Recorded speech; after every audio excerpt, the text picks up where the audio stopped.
guys.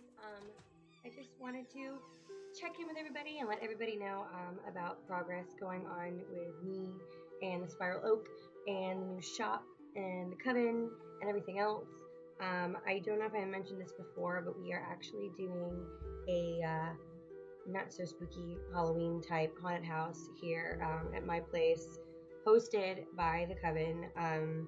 There's going to be a haunted house sort of set up to kind of explain to everybody about what we are and what we do as witches and followers of the craft and even pagans, and kind of make it a little spooky since it is Samhain, but make it very informative and educational for people who don't understand, because we want the community at large to be as accepting as they're willing to be. And living in Kennesaw, Georgia, I mean, we're in the Bible Belt, so there is a church on every corner, and most people seem to be pretty accepting. I kind of wear my witchcraft proudly, always wearing some pentacle, and I've got my tattoo, which is hard to see because the lighting in here is ridiculous.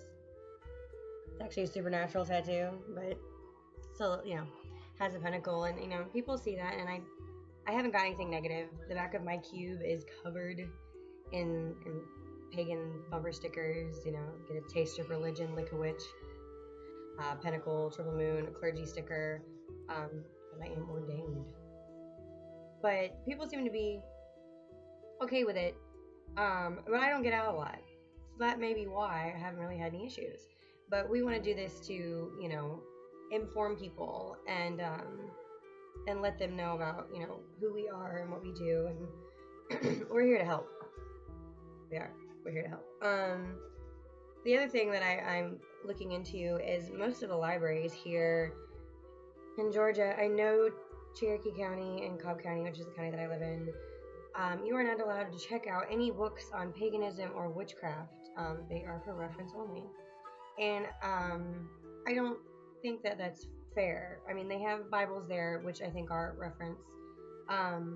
But there are plenty of faith-based and Christian-based books and books on Judaism and stuff like that you can check out. But the majority of the pagan books you cannot.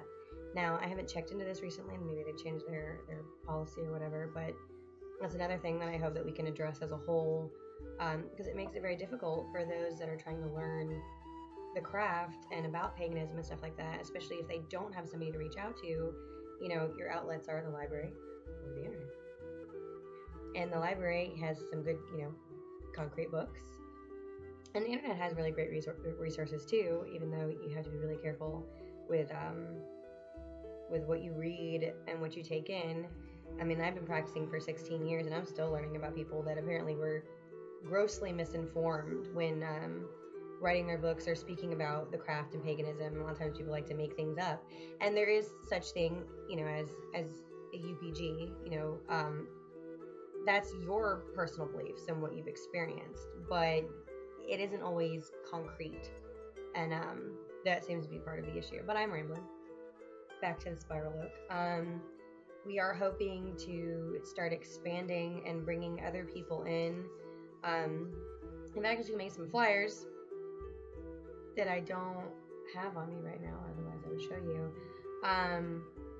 that are kind of using the American Horror Story Coven font to post around town and give people who are looking for fellowship and who are looking for somebody to guide them, or somebody to lead, or just friends and other people in the community that have similar interests and similar beliefs, because we don't want to center everything around just paganism, just witchcraft, but we're an eclectic group. We like a lot of different things. We're gonna go do a bunch of different things. We're planning on, at least quite a few of us are going to Pagan Pride here in Atlanta in October. I believe that is on the 24th. Went last year for the first time. It was fantastic. I'm hoping to network with more people that way. We're gonna do Marietta Zombie Walk. Zombies, creepiness. I like that. Pass some stuff out. Then there's Samhain. We actually are doing Maven tomorrow, and having as many people as we can gather. And that's the thing about us is the Sabbats are always open for people to come and check us out, see what our ritual is like, Sometimes we are really scatterbrained. We run on pagan standard time. We're always late. Ritual set for 7. We don't start till 11:30. But that's not always the case. We're trying to work on that. And I think as we become more established and figure out a routine and everybody else's schedules, we can better arrange all of those things.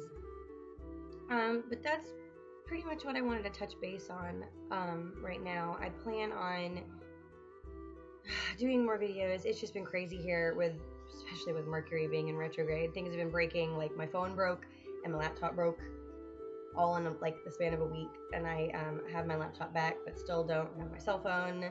Our washing machine broke. Things are constantly just breaking, glass shattering, people hurting themselves, and it doesn't help that it's getting close to Samhain and there's a lot of other stuff going on since the veil is thinning. So it's been very hectic, but me and a couple other of the Coven members, specifically my friend Christy, are planning on doing some joint videos and maybe having some other people get in on the channel and post things about their own expertise in the craft, because we're all different. You know, I'm a big herb fan. Christy's a big crystal fan. Majority of us, I think, love divination. We all follow different paths, you know, have connections to different gods and goddesses. It varies across the board, but our common ground is that we all are of the earth.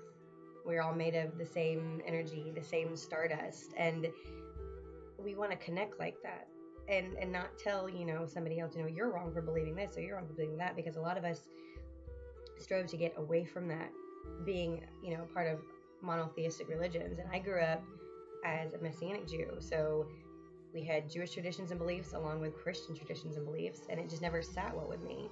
And I can't even tell you how I found paganism, but it's my path. I mean, I'll be 30 this year, so been doing it a long time.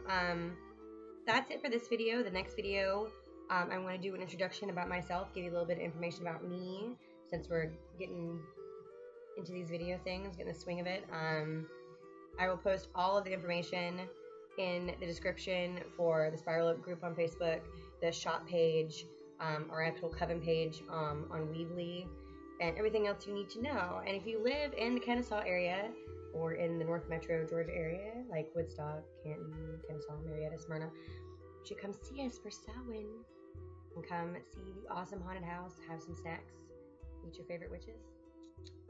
But until then.